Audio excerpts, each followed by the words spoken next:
Para mim isso é que é o 25 de Abril. É a descoberta que nós somos milhares. A Revolução. Democracia, liberdade, direitos humanos. A salvação da justiça no mundo. Ela não me dizia para eu não dizer o que eu quisesse dizer, mas eu não faço tão alto. O dia da alegria.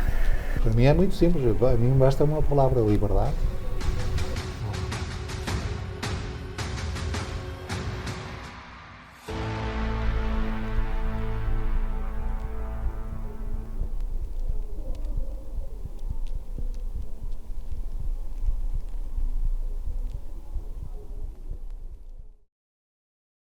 Júlio Gago nasceu em 1949. O seu nome confunde-se com a história do TEP, Teatro Experimental do Porto. Com efeito, o seu primeiro papel no TEP remonta, julgo eu, a 1966, há, portanto, 58 anos. Quando se deu o 25 de abril de 1974, tinha 24 anos e encontrava-se preso na Guiné-Bissau, onde cumpria o serviço militar. De regresso à metrópole, como então se chamava, voltou a associar o seu nome ao Círculo de Cultura Teatral e ao TEP, Teatro Experimental do Porto, a mais antiga companhia de teatro em Portugal, que completou, em 2022, 70 anos de existência. O Teatro Experimental do Porto surgiu formalmente em 1952, passando a ser orientado por António Pedro, logo a partir de 1953, cargo que desempenhou até 1961. Mais recentemente, a direção do TEP teve confiada a Norberto Barroca, entre 1998 e 2009, com quem Júlio Gago colaborou estreitamente. Entre 2009 e 2012, Júlio Gago acabaria por assumir formalmente a direção artística do TEP, que atualmente está confiada a Gonçalo Amorim. Pelo TEP passaram grandes atores, grandes encenadores e grandes cenógrafos, tornando esta companhia numa referência no panorama cultural portuense e português. Registramos entre os primeiros nomes como Jacinto Ramos, Paulo Renato, Rogério Paulo, Rui de Carvalho, Ernesto de Souza, Mário Viegas e muitos outros. E entre os cenógrafos, grandes nomes da arte portuguesa, como Augusto Gomes, Júlio Rezende, Eduardo Luís, ou os 420, Ângelo de Souza, Armando Alves, José Rodrigues e Jorge Pinheiro, também entre outros. O TEP teve momentos áureos, como a emblemática apresentação de A Morte de um Caixeiro Viajante, de Arthur Miller, encenada por António Pedro em 1954. Mas também viveu momentos difíceis, como os tempos que se seguiram ao incêndio do seu teatro em 1994, que o obrigaram a ir pouco depois para Vila Nova de Gaia. Hoje está de regresso à cidade do Porto, tendo o seu teatro na zona oriental da cidade. Ora bom, eu começo por agradecer a Júlio Gago por ter aceito o nosso convite e começaria por lhe perguntar, pedíssemos, falava um pouco sobre o ambiente que se vivia em Portugal antes do 25 de Abril, nomeadamente no que respeita à guerra colonial, que foi, afinal, um dos motivos que o levaram à prisão e um dos motivos que o levaram ao 25 de Abril. Bom, eu começarei por fazer uma declaração de interesses. A minha paixão sempre foi o teatro e tudo o resto veio por acréscimo. Mesmo a intervenção política que tive antes do 25 de Abril foi uma intervenção política na medida em que tinha consciência face às censuras e todo um conjunto vasto de processos que o regime fazia incidir sobre o teatro, que acabei por participar em quase tudo o resto. Ou seja, não foi propriamente por uma busca teórica, foi mais, quer dizer, na sequência de uma prática, neste caso teatral, mas também que se cruzava já nessa altura com todas as outras artes e com as letras, que acabei por me aproximar e, por exemplo, na altura do 25 de Abril, não estava a fazer teatro, porque me era impossível fazer teatro por razões que explicarei já e que foram um pouco explicadas também na introdução. Portanto, em 1965 foi a minha estreia no teatro. Fiz o curso da Escola de Teatro do Teatro Experimental do Porto. Estreámos em agosto de 65, mas eu acabei por ter, eu e o António Assunção, tivemos a estreia um mês antes, na medida em que o espetáculo que estava em cena pelo TEP, estreado no início de 65, que eram 3 autos de Gil Vicente, o Alto da Feira, o Alto da Índia e o Alto da Barca do Inferno, com a encenação de Carlos Avilés. Curiosamente, a segunda encenação de Carlos Avilés profissional de toda a carreira dele, a primeira foi também no TEP. Só depois desta encenação que eu vou falar é que ele rumou a Cascais, onde encontrou um teatro, mas mesmo assim a Companhia de Cascais veio a chamar-se Teatro Experimental de Cascais. Só passou o nome de Porto para Cascais. De certa forma, quer dizer, o Carlos... Então, o Teatro Experimental do Porto foi o primeiro a ter o nome de experimental. Ora bom, isso é uma outra história curiosa que remonta mais para trás. Nós, sobretudo os setores intelectuais, ainda nos anos 40 e nos anos 50, um bocado misturando-se com o mundo juvenil, começaram a interessar-se bastante pelo que nos chegava, sobretudo de França, digamos, era a nossa segunda língua nesses anos, não é? E, de certa forma, falava-se muito em revistas do teatro europeu, nomeadamente l'Avant-Scène Théâtre, e há outras importantes revistas que surgiram já depois, e as pessoas começaram a ouvir falar em teatro experimental. E os teatros experimentais, que curiosamente na Europa foram quase sempre feitas em segundas cidades de cada país e não nas capitais, Portugal foi no Porto, Itália foi em Milão, Lyon em França e por aí adiante. Curiosamente, só Amsterdã é que surge como o primeiro teatro experimental do Porto na Holanda. Isto, brincando agora um pouco, a rainha também estava em Haia, o governo é que estava em Amsterdã, mas é a única cidade não capital. E este termo começou-se a vulgarizar entre todos aqueles que queriam avançar para um teatro alternativo, aquilo que os franceses chamavam l'avant-garde, mas que era muito desconhecido cá em Portugal. Por coincidência, em 1953, a associação foi legalizada em 52, mas ninguém percebia nada de teatro. Tivemos várias tentativas com o Egito Gonçalves, com o Ateliê de Perry, enfim, vários dos voluntários, passa a expressão, a tentar ensaiar, mas não percebiam nada de teatro, quer dizer, começaram a perceber. A determinada altura convidaram o Eugênio de Andrade para o Eugênio de Andrade integrar o Conselho de Leitura.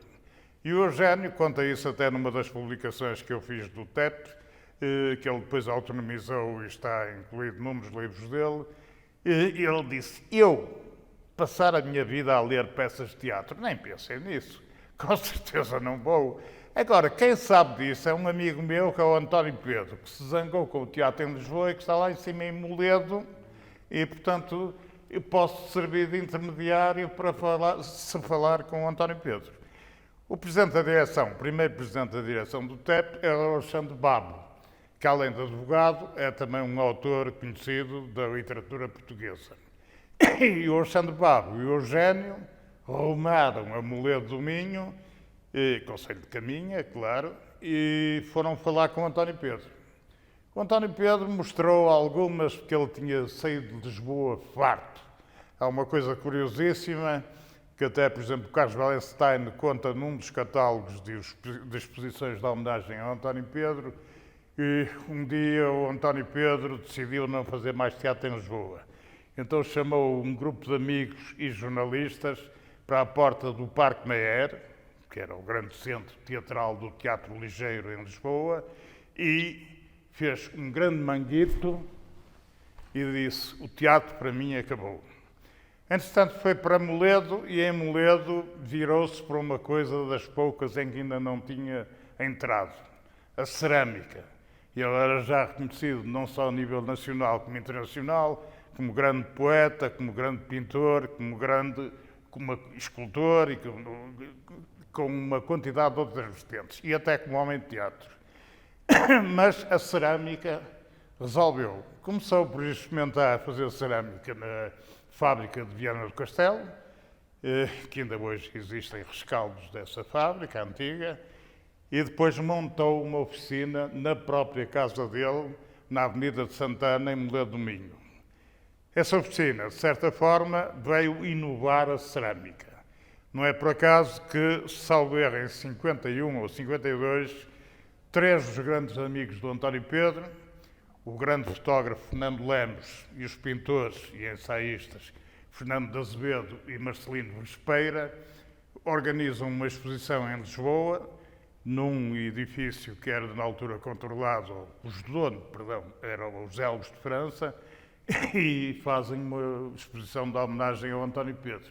Obviamente o António Pedro viria também a fazer a primeira exposição de cerâmica nesse mesmo edifício, e começa a avançar mais para esse campo, considerando-se afastado do teatro. O desafio que o Eugênio de Andrade e o Alexandre Babo lhe levaram foi, como ele próprio dizia, extremamente... bom, entrou-lhe bem no paladar, digamos assim. E ele resolveu vir ao Porto, marcou para 7 de março de 53 uma primeira aula nos Fenianos, porque o Círculo de Cultura Teatral Teatro Experimental do Porto ainda não tinha sede, portanto andava pelas outras casas, e deu a primeira aula nos Fenianos precisamente no dia 7 de março. Somente o entusiasmo com que aqueles jovens, atenção que aqueles jovens foram figuras, parte deles foram figuras centrais do teatro português, chamavam-se João Guedes, chamava-se Dalila Rocha, chamava-se Batista Fernandes, enfim, um conjunto vastíssimo. Augusto Gomes, que apareceu logo no início, ainda como candidato a ator, mas que felizmente depois não foi, porque ele era um razoável encenador e um ótimo cenógrafo e figurinista, mas não deixou-se de representar, passa a expressão, e o Egito Gonçalves e por aí adiante. Todo um conjunto de pessoas que se procuravam aproximar do António Pedro. O próprio Alexandre Babo, presidente da direção, quis fazer 2 experiências. Uma, desenvolver a sua capacidade como ator, a outra, como dramaturgo ou dramaturgista. Portanto, as 2 vias, digamos assim. Na sequência de tudo isto, quer dizer, veio a afirmar-se o Teatro Experimental do Porto. A Morte de um Caixeiro Viajante é o espetáculo mais emblemático, embora possa não ter sido o melhor, na medida em que foi o primeiro com que o TEP se apresentou em Lisboa. O primeiro espetáculo do TEP tinha sido estreado no Teatro Sá da Bandeira. Era constituído por 3 peças em um ato, uma espécie de exercício para os novos atores. As 3 peças, concretamente, era A Gota de Mel, de Leão Chancerelle, numa adaptação livre do António Pedro, que era um hino pela paz, digamos assim, um pedido de casamento do Anton Chekhov e a Nau Catrineta, a partir do romanceiro tradicional português, numa adaptação do Egito Gonçalves. Este foi o primeiro espetáculo. Foi estreado no Teatro Sá da Bandeira no dia 18 de junho de 1953. Portanto, já eu existia nessa altura. Por outro lado, o segundo espetáculo, o Sá da Bandeira não dispunha de condições. Foi a Antígona, a primeira Antígona que o António Pedro apresentou. Depois viria a apresentar uma ou outra, que foi na passagem a grupo semiprofissional. Fez no São João, a direção queixava-se inclusive que era caríssimo, porque o Sá da Bandeira fazia aquilo quase de graça, porque eram jovens que estavam a iniciar-se com um velho, digamos, que era o António Pedro. Atenção que o António Pedro, eu estou a dizer um velho, mas era um velho que na altura tinha 40 anos. Mas para aqueles outros jovens, que eram os alunos dele, todos com 20 e poucos anos, era um velhote, digamos assim. E depois, A Morte de um Caixeiro Viajante é estreado no Cineteatro Val Formoso, hoje infelizmente perdido para a cultura, e é uma das sedes da IURD na cidade do Porto.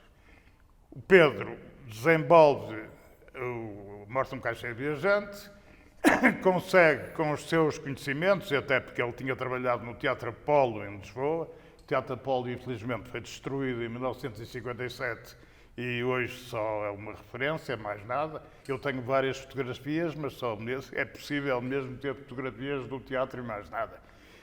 E o TEP vai para Lisboa uns dias antes do Natal, vai precisamente apresentado, fazer 2 representações, agora não estou certo, mas suponhamos em 19 e 20 de dezembro, a marcação.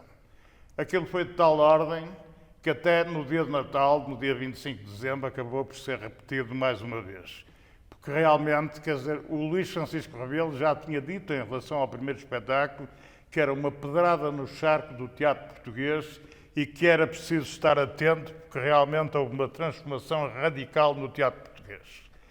O António Pedro é uma figura que, além de apontar, e em Lisboa, quer dizer, um êxito com a morte de um caixeiro viajante, é assim que está da tradução do José Cardoso Pires e do Vítor Paula, portanto, numa linguagem muito mais de época que hoje, nós hoje dizemos de um, no entanto, o texto está morte de um caixeiro viajante, é assim a tradução antiga do Cardoso, e aliás está editado em livro até.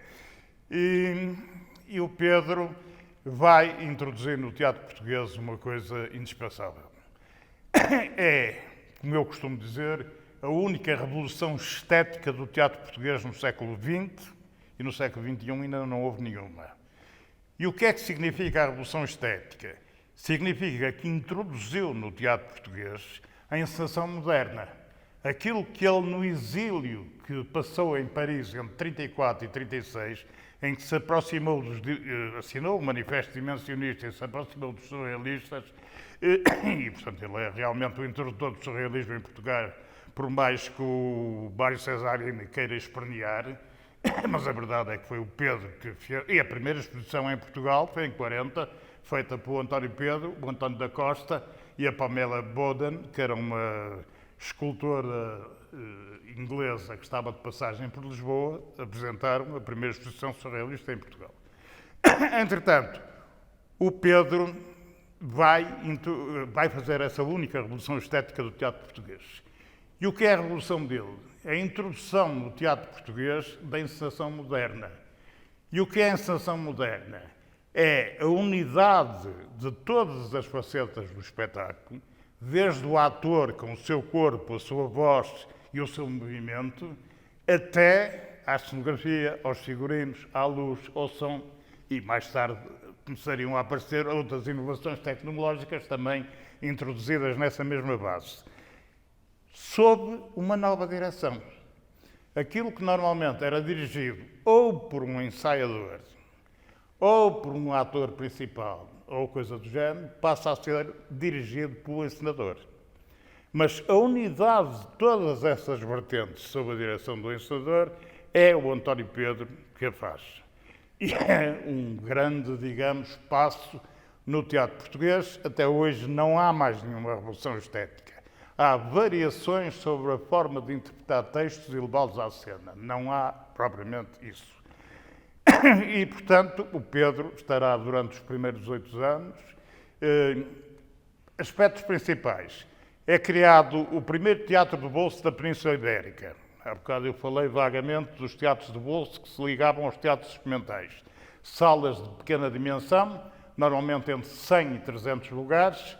O teatro de bolso do TEP começou por se chamar Teatro de Algibeira. Tinha 134 lugares, plateia e balcão, tudo em valores, digamos, diminuídos, mas com tudo lá, desde as teias até tudo aquilo que é indispensável para se fazer teatro. E o primeiro teatro de bolso é precisamente o do TEP, que se vai chamar Teatro de Algibeira. Este nome vigorou entre 56, data da inauguração do teatro, e 59. Em 59 há uma Assembleia Geral do TEP, daquelas muito a sério. Ou seja, é levantado um problema. Algibeira é um termo lisboeta, não é portuense. No Porto nós dizemos bolso, não dizemos Algibeira. E então muda-se o nome do teatro para teatro de... retira-se o teatro de Algibeira e fica o teatro de bolso. E é no teatro de bolso que eu depois virei a ter a minha estreia em 65. E esse teatro onde é que ficava? O teatro era a porta mesmo em frente ao restaurante Abadia, que ainda hoje existe.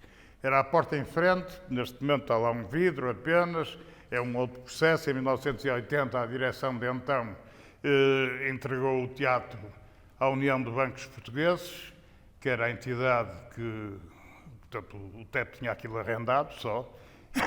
Curiosamente, Luís Francisco Rebelo, meu caríssimo amigo, na altura, e que comemora este ano o centenário do nascimento dele, precisamente, resolve entrar em contacto com a direção da época e alertar para a legislação ainda do Marcelo Caetano, de 1973, que impedia qualquer instituição de demolir teatros construídos e que tivessem aproveitamento e uso. Ora, o teatro que então já se chamava António Pedro desde a morte do António Pedro, Teatro António Pedro, estava com toda esta defesa. Acontece que a direção não ligou nada a isto. Eu, por exemplo, era sócio, nem sequer tomei conhecimento de que este assunto estava a ser discutido. Só soube a posteriori que entregaram à União de Bancos Portugueses por 11 mil contos. Obviamente estávamos em escudos nesse tempo e acabou. Entretanto, o TEP consegue, para além da construção do primeiro teatro de bolso da Península Ibérica, como eu disse, em Espanha o primeiro que irá surgir é em Barcelona, mas já no final dos anos 50, e consegue transformar o grupo de amadores, que foi amador, em duas fases. Em 1956 recebe o primeiro apoio do Estado, o que significa que passou a ser uma companhia semiprofissional, mas dada a legislação da época, isto obrigava à promulgação pelo Ministro das Corporações de então, que só veio a assinar em outubro de 57, quase um ano após o TEP começar a receber e a pagar os ordenados ao seu elenco artístico e técnico. Portanto, a estreia oficial é realmente em outubro de 57, com a promessa do Bernardo Santareno. Já escrevi imenso sobre isso, é um daqueles assuntos que posso passar à frente. Mas é importantíssimo, o TEP passa a ser considerado companhia profissional e todo o elenco do TEP, começando no próprio António Pedro, passam a poder utilizar a expressão profissional. No meio deste processo todo, curiosamente, foi ainda da transição da segunda versão da Antígona do António Pedro para as Guerras do Alecrim Manjerona do António José da Silva ao Judeu, que o TEP começou a pagar ordenados ao seu elenco. Curiosamente, por exemplo, A Morte de um Caixeiro Viajante virá a ter uma versão profissional em 58, mas que, curiosamente, os 4 atores principais são os mesmos que já tinham feito no amadorismo. O João Guedes, a Dalila Rocha, o Batista Fernandes e o Vasco Lima Couto. O Vasco Lima Couto tinha duvidado e não entrou no primeiro espetáculo, só entrou no segundo. E simplesmente era um elenco amador que depois, com a profissionalização, voltaram a surgir. Essa segunda versão foi realmente um êxito. Eu tenho dúvidas, porque o António Pedro foi um homem que, apesar disso, não está suficientemente divulgado. E embora eu não defenda esta linha, mas quer dizer, tenho que ser franco e claro sobre o António Pedro, e tenho provas disso, documentais. O António Pedro é um homem que, em 1955, num texto que escreve a Lopes de Almeida, que então dirigia a grande enciclopédia portuguesa e brasileira, diz que lhe sobra tempo para tudo, menos para a política. E considera a política um assunto arrumado. Curiosamente, é precisamente em 1955, a altura em que ele estreou o Macbeth, que foi o Macbeth do Shakespeare, que foi a inauguração do Teatro de Algibeira, nessa época, que ele começa a pagar mensalmente cotizações ao Partido Comunista Português e vai não só pagar cotizações mensais, como servir de intermediário. Por exemplo, o Ângelo Veloso chegou-me a contar depois de 25 de Abril que uma das vezes que o António Pedro o levou à fronteira de São Gregório, portanto, no Alto Minho, levou para ele passar num sítio em que só se passava por cima de 4 pedras e estava-se em Espanha. E António Pedro aparece de Porsche para levar o Ângelo Veloso. E o Ângelo Veloso dizia ao António Pedro: de Porsche? Vamos chamar a atenção de toda a gente. E ele: não, estás enganado. O Porsche é o que consegue disfarçar-nos melhor. Porque toda a gente diz que está ali um Porsche a passear. Não diz que o Porsche vai para a Espanha. Nem quem o ocupa. Curiosamente, no meio desta história toda, há essa afirmação do TEP, já como companhia profissional, e um desenvolvimento.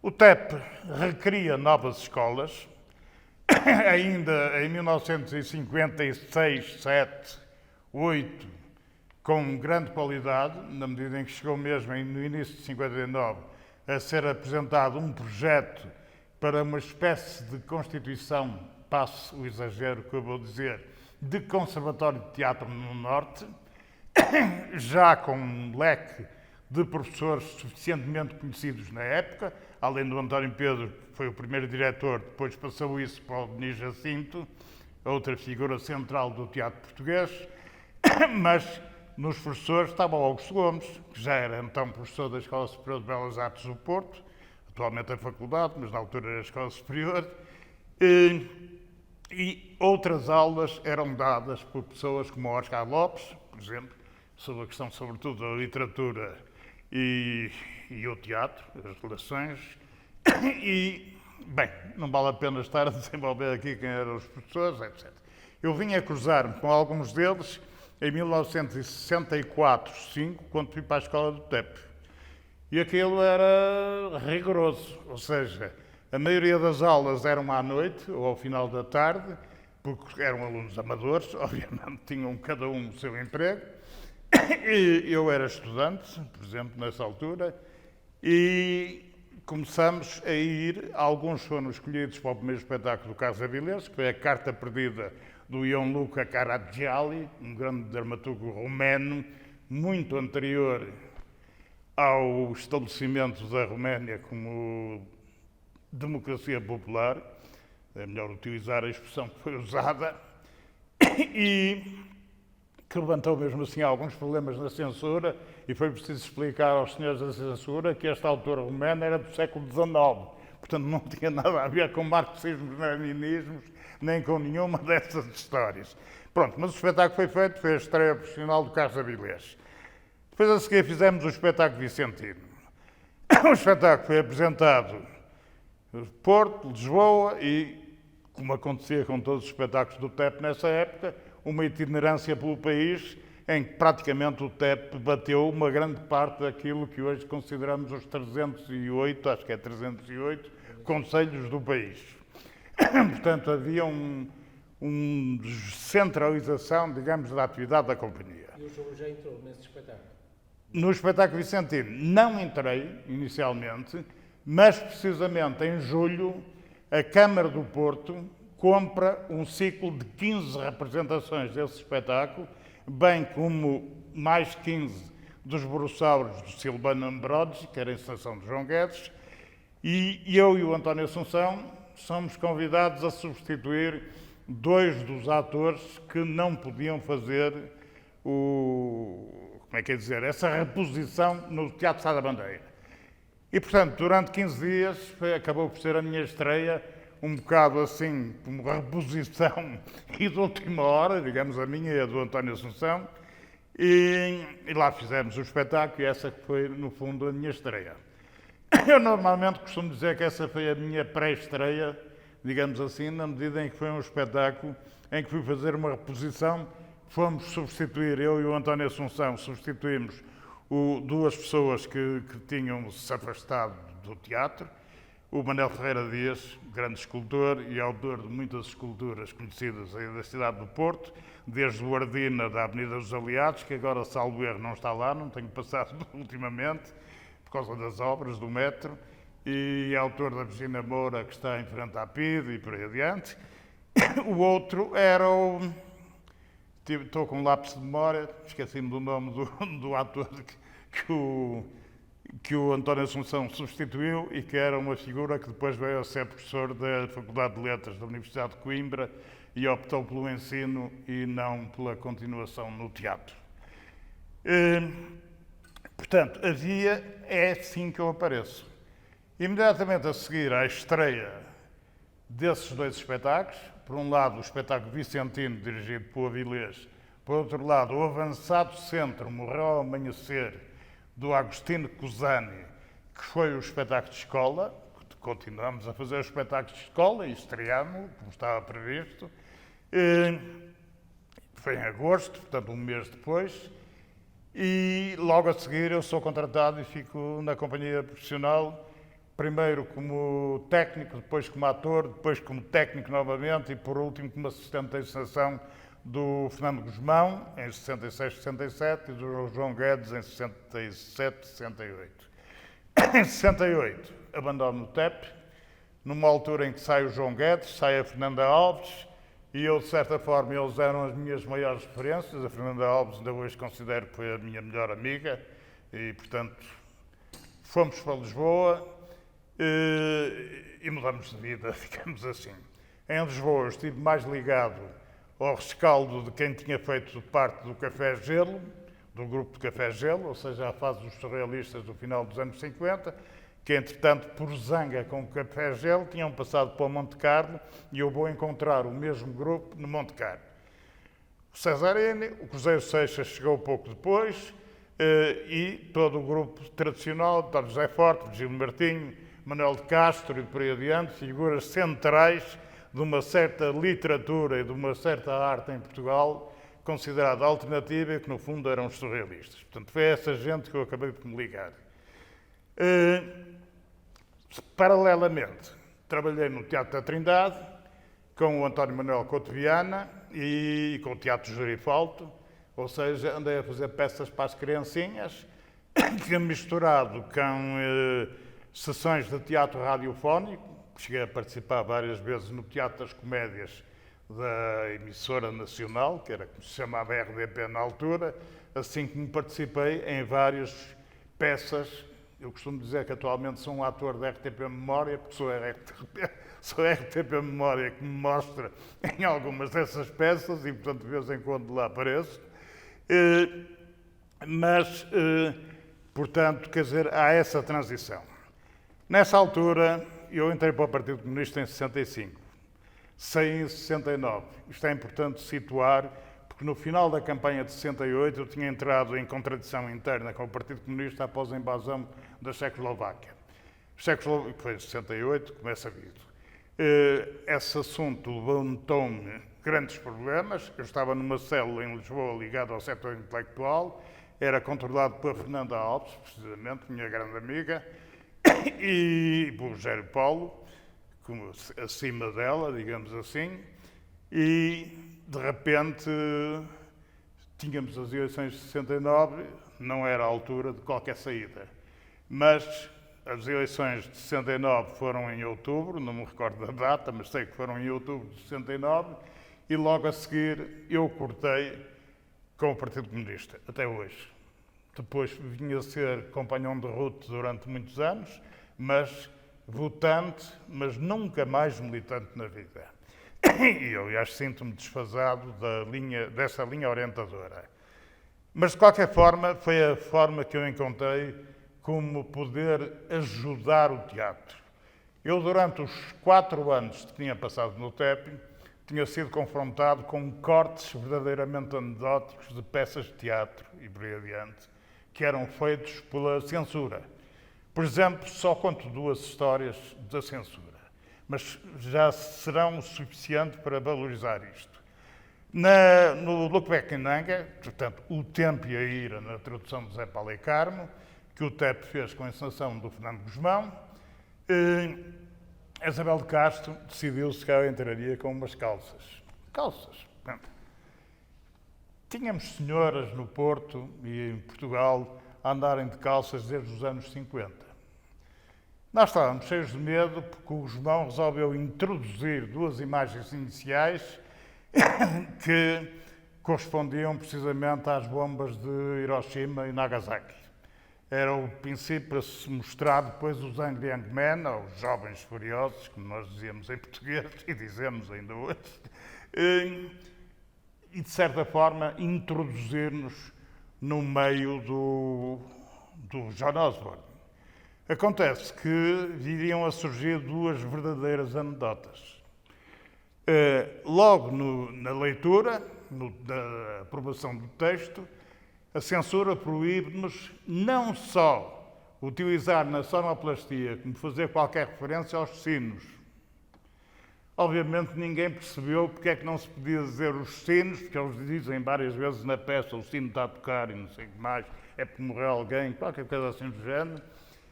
E não percebemos. Viemos a saber por uma explicação de conversa. É por isso que as memórias, muitas vezes em palavras, são mais importantes do que fica escrito. Porque, obviamente, não há nada escrito sobre isto. Eu é que participei diretamente na história e conheço. A explicação que nos foi dada foi muito simples. A Igreja na Inglaterra, é a Igreja Anglicana, não é a nossa Católica Apostólica Romana. Portanto, qualquer referência a sinos não são os sinos do catolicismo, mas sim os sinos da Igreja Anglicana.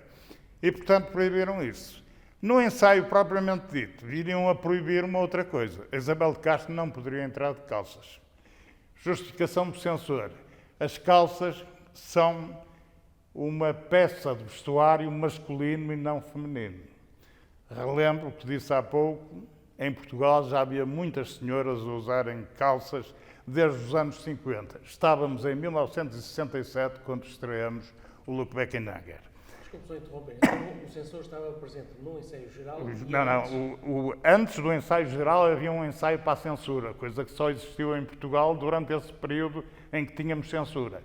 Depois, com as alterações e as imposições do censor, é que se fazia o ensaio geral, já com todos os cortes definitivos. Havia 2 processos de censura, um primeiro sobre o texto, um segundo, 2 dias antes da estreia, precisamente para outros cortes.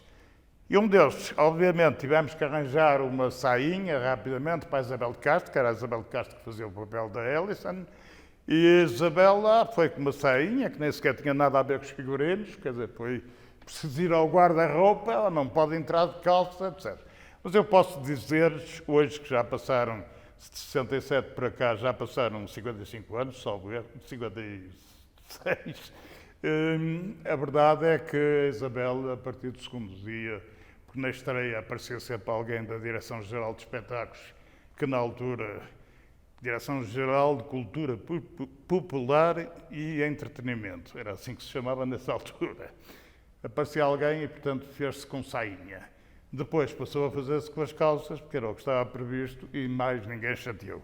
A verdade é que a Isabel tinha cenas em que punha a perna em cima de um sofá, por exemplo, que obviamente com calças ninguém repararia em nada, assim mostrava as cuecas e tudo, mas pronto, isso já era possível porque as calças eram peça de vestuário masculino e não feminino.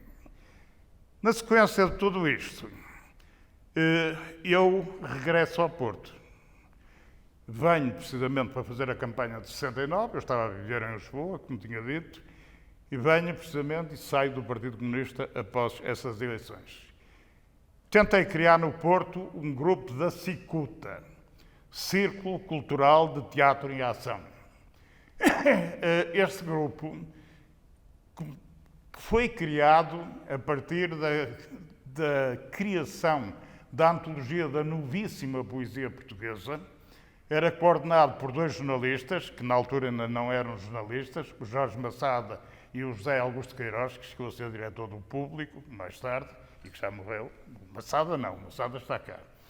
E, a partir daí, criámos uma associação em que eu fui o responsável pelo teatro. E foi precisamente o teatro que acabou com a associação. Fizemos 2 espetáculos clandestinos. Os meus atores eram simples, era tudo gente próxima, na época. Participaram no primeiro espetáculo o Mário Viegas, o Joaquim Benito, que veio a dirigir o Campolide e a Companhia de Teatro da Almada, o Manuel Freire, sim, o da Pedra Filosofal, é esse Manuel Freire que eu estou a falar, que já estava aqui a começar a ficar carequinha aqui em cima, e portanto foi o cardeal cerejeiro ideal que nós arranjamos na altura. O Manuel ainda hoje brinca comigo por causa disso, de eu ter posto a fazer o cardeal cerejeiro. O Jorge Massada a fazer de Mário Soares, era o mais calmo, digamos assim, no meio daquilo tudo, e enfim, todo um conjunto de outros atores que participaram. Uma parte dos convidados para a antologia não foi feita porque já ia em quase 3.000 páginas. O Carmo Ferreira, que era o dono da livraria e editora Paisagem, disse que nos publicava aquilo. Mas quando percebeu que aquilo ia para as 2.000 e muitas páginas, levou as mãos à cabeça e disse, nem pensa, ou cortam isto para aí 2/3 desta totalidade, ou então eu não publico. Bom, eram todos os jovens poetas que escreviam poemas na altura para o Diário de Lisboa Juvenil, que era dirigido inicialmente por Alice Vassalo Silva, mais tarde Alice Vieira, que é o nome que ela ainda hoje usa, mas na altura não usava o nome de solteira, Vassal e Silva, e depois foi o Mário Castrinho, que veio a ser o principal diretor do Diário de Lisboa Juvenil. Paralelamente, também havia outros que publicavam no República Juvenil. Eram os dois sítios principais para que os jovens pudessem publicar. E é dessa leva toda que nos aparecem figuras como a Hélia Correia, como o Rui Sousa Fernando, que entretanto hoje é conhecido por Jaime Soares, porque mudou de nome. Eu continuo a chamar-lhe Rui, mas enfim, são aquelas modificações que participaram também nesse primeiro espetáculo, curiosamente, e muitos outros. No fundo, agitávamos, e esse espetáculo, a partir da Assembleia Nacional Fascista, o Benito, por exemplo, fazia o Casal Ribeiro, e eu, na altura, estava muito virado para três grandes inovadores do teatro mundial. Tadoice Cantor, que é uma das maiores figuras do teatro do século XX, que dirigia os espetáculos, sentado no meio dos atores, dando indicações aos atores. E eu, muito a Tadoice Cantor, fazia isso. Por outro lado, o Grotowski, Jesse Grotowski, e o Living Theatre, mítica companhia americana, dirigida por Julian Beck e a Judith Malina. A Judith Malina era de origem hispânica, que era a mulher do Julian Beck. Nesse sentido, eu estava no meio e o Joaquim Benito era o Casal Ribeiro, o mais reacionário de todos os deputados de então. E eu disse, as indicações que eu dei ao Benito foi: a única coisa que tu fazes é de vez em quando levantas-te da cadeira em que estás sentado e dizes gás de Sidla, uma chama viva onde quer que viva. O Casal Ribeiro era o dono do gás de Sidla, que era a marca mais conhecida de gás da época. Somente o Benito entusiasmou-se a determinada altura que fui obrigado a mandá-lo calar. Porque realmente, em cada minuto, ele já dizia, pai, 4 ou 5 vezes a frase, nem sequer os outros conseguiam falar nem nada. Mas pronto, o Viegas fez um espantoso Salazar, que, reparem, isto foi em 1970, o Salazar já tinha caído da cadeira em 68, portanto já é posterior, mas o Mário Viegas realmente fez um espantoso. Mas isso era tudo clandestino? Tudo clandestino, feito na garagem da Lapa, ainda hoje existe a garagem, na cave da garagem da Lapa, porque um dos gajos do grupo era precisamente o João, filho do dono da garagem da Lapa. E fizemos isso. O segundo espetáculo, estreámos em Viana do Castelo, era a partir de um texto do Milor Fernandes e do Flávio Rangel, de Liberdade, Liberdade, sobre a Guerra Civil de Espanha. O texto, 10 minutos no máximo, e depois desses 10 minutos era improvisação. O espetáculo em Viana demorou 5 horas e meia a representação, feito numa casa particular com cerca de 100 pessoas, que eram as figuras principais da oposição de Viana do Castelo, aqueles Oliveira e Silva, Ribeiro da Silva e por aí adiante, que depois vieram tudo a ser figuras centrais ou do Partido Comunista ou do Partido Socialista após Abril, e era esta assistência, e eu próprio punha os meus atores a insultarem o público e assim coisas do género, portanto isso também fazia parte da representação. Bom, aquilo deu muito burburinho e acabamos, eu e 4... o Mário Viegas, à última hora, não pôde fazer o espetáculo, tive que o substituir pelo Leandro Val, que também já tinha carteira profissional na altura, porque para se ter carteira profissional no tempo do fascismo em Portugal, era necessário fazer 3 anos de espetáculos, ou seja, 840 representações, que normalmente correspondia a 3 anos de representações, e recebia-se a carteira depois. Antes disso, recebia-se ao fim de 150, já não me recordo bem, ou 160, era assim uma coisa, a carteira de estagiário.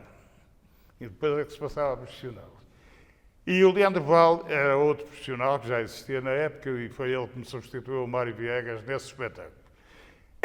Após esse espetáculo, tive 3 sessões de interrogatórios ao INAPID durante 3 dias. Obviamente, para mim foi fácil, nesse processo, defender o que estava a fazer, porque até muitos autores que nem sequer eram mencionáveis para mim, me acabaram por ser só para obrigar o agente da PIDE, que estava a bater à máquina, a perguntar como é que se escreve. E então até, sei lá, gente tipo Stanislavski, Nemirovich Dantchenko e por aí adiante, Adolfo Apiá, Gordon Craig e por aí adiante, eu usei esses nomes todos. E o homem perguntava como é que se escreve. Nemirovich, e por aí adiante, não é? E portanto isto tudo fazia-me ganhar tempo. Somente fomos confrontados com uma gravação do espetáculo. Alguém próximo da PIDE gravou o espetáculo em Viana do Castelo, em Dark. Mais concretamente foi em Dark, que é ali à entrada de Viana. E de repente eu sou confrontado com muito do que era dito e que punham em causa, sobretudo, grandes brincadeiras em relação ao Américo Tomás e à sua burrice, ao Marcelo Caetano, que já eram as figuras, ao Salazar, figura anfitriã de toda aquela gente, e por aí adiante. Na sequência disso, foi decidido dissolver a Cicuta. A Cicuta já não podia fazer nada, nem clandestinamente, porque, obviamente, nós já éramos 100 e muitos sócios, quase 200, envolvendo uma parte dos estudantes do Porto. Porque convenhamos que isto era mais estudantes do que propriamente povo, digamos assim, em geral. E acabou a Cicuta. Na sequência deste segundo espetáculo, eu fiz lá os 3 dias, os meus textos, aquilo que eu disse, e mesmo com os pontapés na gramática obrigatórios que eu fiz, só para usar nomes difíceis de escrever, constam estão no meu, como é que se chama, no meu processo na Torre do Tombo, é fácil, pode ser consultado, atualmente já pode ser consultado por qualquer pessoa, e acabou a Cicuta. Entretanto, eu avanço para Paris, vou viver para Paris, me exilado, aproximo da extrema-esquerda. Em que ano estamos, então, quando vai para Estamos em 1970, julho de 1970. Eu vou para Paris em julho. A iminência de ser recrutado? Ora bom, eu fui para Paris precisamente porque estava na iminência de ser preso, porque o processo da Cicuta estava ainda em investigação e, portanto, recebia alertas de que era melhor. Eu já tinha saído do Partido Comunista, já não tinha, como é que é dizer, essa barreira, digamos assim, a defender. E acabei por saber por outras vias travessas e saltamos para a França. Entretanto, eu vou para a França como refratário. Nas discussões em França, portanto, em França aproximo dos gajos do núcleo comunista, Hélé Costa, que tem dirigido até hoje a Barraca, em Lisboa, o Vasco, o nosso grande cartunista Vasco, que já morreu, e o Topa, o António Topa, também, que era o Mário, na altura, e aproximo dessa gente que eram os membros do núcleo comunista. E, aliás, sou eu que faço precisamente a reunião em que apresentei o Pedro Batista, chefiava ao grito do povo no Porto, ao Hélder Costa, que chefiava os núcleos do comunista em Paris e a partir do qual eles fazem a primeira reunião. Obviamente isto é conhecido de quase toda a gente da época, menos do Pedro Batista, que se esqueceu de mim, consegue fazer uma história do grito do povo sem falar uma única vez em mim. Eu fiz parte da direção, o importante é salientar isto. Fez-me como Stalin fez ao Trotsky, não é? Cortou-me da história. Vá lá que não havia nenhuma fotografia, não me cortou nas fotografias, porque não havia fotografia. E, curiosamente, não me cita uma única vez e diz que não se lembra quem é que o apresentou ao Hélder Costa. Que lá está aqui, eu, o Hélder Costa, que continuamos vivos, felizmente, ainda nos lembramos bem dessas situações e podemos continuar a contá-las à vontade. Quando morrermos, depois as pessoas que resolvam. Entretanto, eu venho para Portugal. A deliberação é que eu deveria fazer a recruta e a especialidade. Ao fazer a recruta e a especialidade, aprenderia a funcionar com armas e nós defendemos a luta armada em Portugal para acabar com o salazarismo. E, portanto, eu venho fazer a recruta e a especialidade. Após a especialidade, sou mobilizado para Angola. Ainda hoje não conheço Angola. A verdade é que desertei, mas aí já foi desertar mesmo. Tive uma complicação na saída, que não consegui sair por causa de um assalto que tinha ido na zona fronteiriça por onde eu ia passar, Vila Verde da Raia, perto de Chaves, e voltei para o interior e depois é deliberado que eu passarei à clandestinidade cá dentro, ou seja, passarei a ser... tive um bilhete de identidade que depois me foi apreendido na prisão com outro nome, deixei de ser Júlio Gago durante uns tempos, passei a ter outras coordenadas e estive nesse período na clandestinidade e fui preso no dia 12 de maio de 1972. É uma daquelas datas que eu não esqueço, obviamente. Curiosamente, a minha caderneta militar diz que eu fui preso a 12 de junho, mas é mentira, foi 12 de maio, isso lembro. Tenho não só nos meus apontamentos, como é daquelas datas que não dão para esquecer. Mas pronto, deve ter sido lá o funcionário da temperatura esferográfica, não é? Portanto, que resolveu para 12 de junho, mas é 12 de maio. E sou preso. Vou para a Casa da Reclusão Militar do Porto, aqui na rua São Brás, e fiquei lá durante 3 meses e pouco. Logo a seguir à minha prisão, aparece a PIDE, se apresenta para me interrogar, na medida em que tinham o meu currículo, digamos assim, já das cenas anteriores, e tive uma grande ajuda, que foi o Tenente-Coronel que dirigia a reclusão na altura, que disse, não, este senhor está aqui apenas como desertor, ou seja, como se não tivesse mais nenhum problema, e os problemas dele são de âmbito militar.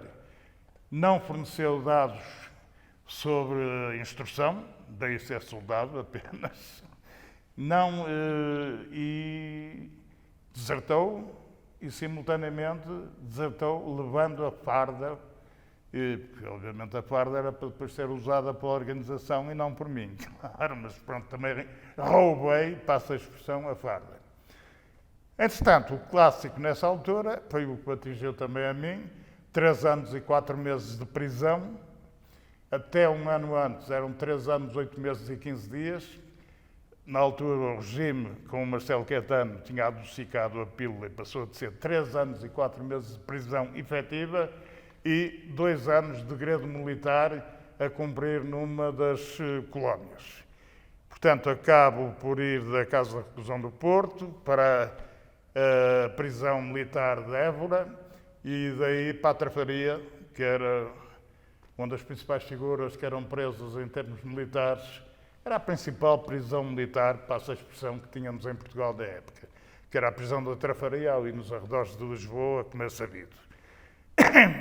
Parto no final de setembro para a Guiné, devidamente sempre algemado. Posso dizer como curiosidade que no período em que estive em Évora estávamos 16 numa cela que tinha 4 metros por 4, com uma sanita ao fundo que dava simultaneamente para uma chuveirada ligeira, porque numa sanita não se conseguia estar a fazer uma limpeza maior do que isso. Tínhamos 4 patamares de camas e, portanto, eu felizmente fiquei sempre no 2º andar, portanto era mais fácil para descer e para subir, e com tudo os ingredientes que implicavam uma prisão com aquelas condições. De qualquer maneira, não havia interrogatórios, nem havia espancamentos, nem nada. A única solução que nós tínhamos era berrar a dizer que queríamos ir tomar banho. Tomar banho, eu acho que cheguei a tomar 2 banhos num dia, mas à falta de melhor, há a maneira de sair um pouco da cela. Saíamos e era a única fuga possível, era essa. Para a Guiné, fui algemado, com todas as consequências que isso implica. Tiraram-me as algemas quando o avião chegou lá ao cimo. Depois o avião fez uma escala em Cabo Verde, penso que na Ilha do Sal, agora não consigo afirmar isto. Voltaram a pôr-me as algemas. Quando o avião voltou a subir, tiraram-me novamente as algemas. Chegamos à Guiné-Bissalanca, que era o aeroporto perto de Bissau, e puseram novamente as algemas e fomos até ao destacamento do Comeré, que tinha sido atacado dias antes com mísseis pelo PAGC. Foi a primeira vez que foram usados os mísseis na guerra colonial contra Portugal. Ficamos no Comeré e eu continuava com as algemas. Depois, entretanto, fomos, eu e que estava preso comigo, digamos assim, fomos para o Jogodul, que ficava na área de Mansoa, como terra, digamos, mais conhecida da Guiné à vista. Os outros foram espalhados por outras companhias, os outros presos, que não éramos só nós os dois, claro. Mas todos militares refratários. Todos, não era refratário, eu era desertor. Eu comecei por ser refratário, depois passei a ser desertor, efetivamente, porque desertei mesmo quando já estava mobilizado e tudo. E, portanto, ficávamos nessa situação. Somente eu tive sorte por um aspecto. Quem comandava a companhia à qual eu fui entregue era um senhor chamado Álvaro Almada Contreiras, irmão do Almada Contreiras, que fez parte da Junta de Salvação Nacional, que fez parte da Junta de Salvação Nacional não fez parte do Conselho da Revolução e foi Conselheiro de Estado ainda com Spínola. E, portanto, o Almada Contreiras fez uma reunião com os alfés, disse, este jovem preso aqui entre nós não vai estar aqui 4 anos algemado. Acabei por não cumprir os 2 anos de grade militar, de prisão só estive 4 meses em vez dos 3 anos e 4 meses, e regressei a Portugal, curiosamente. Aqui os presos foram libertados no dia 27 de abril, Lisboa e Porto, uns em 26, outros em 27, não é? E à Guiné só saiu a ordem, vou dizer agora uma brincadeira, a ordem de soltura, como nós dizíamos, no dia 2 de maio. Já dava por lá à vontade e não sei o quê, mas no dia 2 de maio é que chegou essa ordem. Essa ordem implicou que a primeira coisa que tentei foi vir a Portugal. Considerava a própria lei da amnistia, considerava que o nosso tempo de prisão era transformado em tempo de serviço militar. E vim à vontade. Somente estive 1 mês e 1 dia a ir a Bissau diariamente e não conseguia arranjar voo. Foi na altura em que começaram os retornados a vir da Guiné e então os voos da TAP não sempre cheios. E eu, a 2 de maio, faço a inscrição na TAP, só no dia 3 de junho é que consigo apanhar avião, sempre na fila de espera, não é? É que consigo apanhar avião para vir a Portugal. Obviamente, ainda estive aqui, depois em agosto acabei, consideraram que eu tinha que ir fazer mais 1 mês lá fora, mas aí não vesti a farda um único dia, durante esse mês que ainda fui lá, voltei à Guiné. E pagaram-me as despesas, quer dizer, também não foi preciso ser eu a pagar. Fui lá 1 mês, vim-me embora e vim-me embora com eles todos, com esse agrupamento. Posso dizer que eu, na Guiné, na sequência do processo, quando fui entregue àquela companhia, por um lado, pela parte do capitão, tive um bom acolhimento, inclusive logo a primeira decisão dele foi libertar-me das algemas. E, portanto, só isso já é para mim uma grande vantagem, por ter que estar lá. Bem, aquilo houve uma série de ataques do PAIGC, ao destacamento no qual eu estava, que só tinha uma solução, era tirar-me para dentro da vala, porque eu nunca tive arma. Portanto, era preso, andava por lá à vontade, mas não tinha arma, nem granadas, nem aquelas coisas todas. Sentia um ambiente constante de guerra, então. Exato. E o primeiro ano estivemos permanentemente, tivemos vários ataques, muitos até. E no segundo ano não houve ataque nenhum. E não houve ataque nenhum. Vinha eu a saber já depois de 25 de Abril por uma razão muito simples. O Xana, que era o chefe da Tabanca, que ficava em frente ao quartel de Jogodul, aderiu ao PAIGC. E, portanto, o PAIGC nunca mais atacou o quartel porque estava a população a viver ao lado, com esfiada para um gajo que é do PSGC. Portanto, mas isto só soube depois do 25 de Abril, como é normal numa situação destas. Curiosamente, vim embora e depois recomecei atividades teatrais mais tarde, novamente, mas ainda com um período de, como é que é dizer, para desenjoar da minha atividade política intensa em determinada altura, precisamente por causa do que começou tudo com a luta contra a censura e contra a ferocidade do regime em relação às áreas da cultura. Curiosamente, naquele período de 1 mês e 1 dia que eu estive entre o destacamento e corridas para a TAP, que é a TAP que eu ia saber se tinha ou não vaga no avião para vir cá, acabei por encontrar uma série de gente que estava lá na Guiné a fazerem tropa. Já andava à vontade, já ia a Bissau e já não ia, primeiro não lavava as gemas, e em segundo lugar já ia até com roupa civil, não é?